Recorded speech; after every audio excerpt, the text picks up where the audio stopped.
Hey everybody, Bigfoot here with Bigfoot Videos. So in today's video, we're going to start undoing some mulch in our garden area and bagging some compost and topsoil and start getting it to where it's really starting to look like a garden. So my wife Lindsay Lou is going to be helping me today. So I hope you enjoy the clips. If you have any questions, drop them in the comment section and make sure to like, share, and subscribe. Enjoy the clips.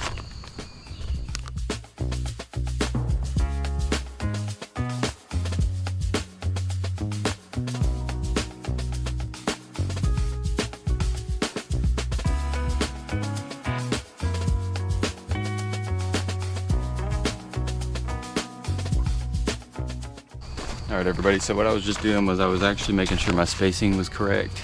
We had to do some minor adjustments before we started busting these bags open, because you can lose track of what goes where pretty quick once the bags start getting busted open. So I got a good mulch outline now around exactly where the planting beds are going to be. So now I'm going to start cutting and opening and dumping it all out. Enjoy the next clip. Alright, so I've got my box cutter out and I'm cutting a big X in the bag because it makes it really easy for me to pick up one edge and kind of flip it over on top of itself where it was at and dump it all out, and keeping it where I have the bag currently placed, and it keeps my placement of where I'm going to have my planting sections where I want them. So that's why I'm basically putting in like edging of mulch so that when we open up the bags of compost and topsoil, that stays where it's at. It doesn't like flow out, and you kind of lose track of where you want it. Also too, when you're flipping those bags over, just make sure to kind of grab the corners of each of the bags so that all the mulch comes out, and that's an easy way to get all the mulch out of there.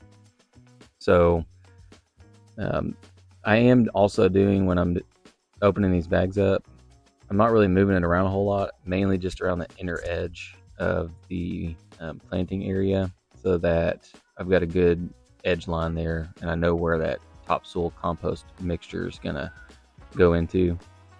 So about wrapped up with the mulch. I still have to do the middle section for the path, and we wanted a real big path in our garden because we can always make more area for planting if we want to. But once you make a planting area, if your path's too small, it's kind of harder to go backwards. So a few bags of mulch short for getting that first planting section done. So I got that done, and now Lindsay Lou, my wife, is helping me get all those bags of topsoil and compost flipped over, and I'll mix them up here in just a little bit, real good. So we're just only going to do 4 sections for now, just because it's a lot of work. And that's all we really need for this time. So once it's done, you'll see it a little bit here. I did this whole section with just the dirt rake, and I'll talk about it here in just a little second on camera without the voiceover. But you just want to mix it up real good so that there's not like random pockets of compost, because it's very nutrient rich. Hey, I hope you've been enjoying the clips so far. If you have, make sure to like, share, and subscribe. If you have questions, put them in the comment section. And as soon as this video is over, make sure to go check out some of the other content. So I just got done doing the mulch and doing 4 beds, vegetable beds, flower beds. And now I just finished up raking up and mixing up the compost and the topsoil. And so next I'm going to try my hand at my spade shovel and then my digging fork to see if it's a little bit easier mixing it, and then I can just break it out at the end once it's mixed up.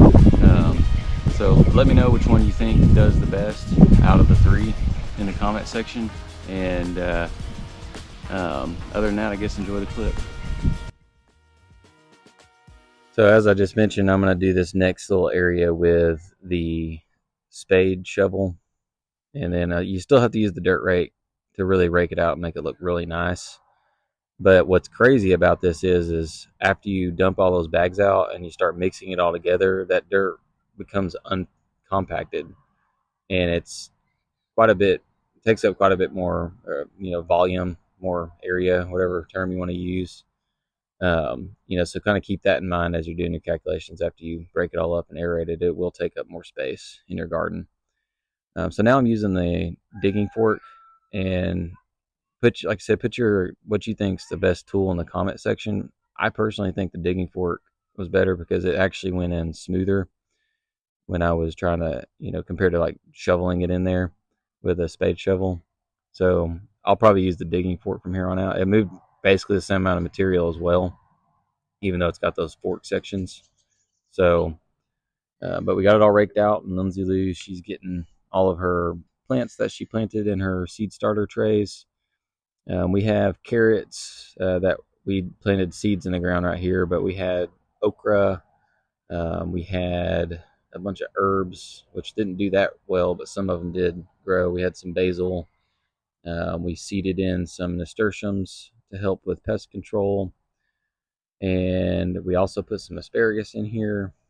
So I believe she actually put some corn in one of these. That wasn't in the one that you were just seeing, but and then there is actually quite a bit of tomatoes in there. I think there's some bodacious tomatoes and Roma tomatoes.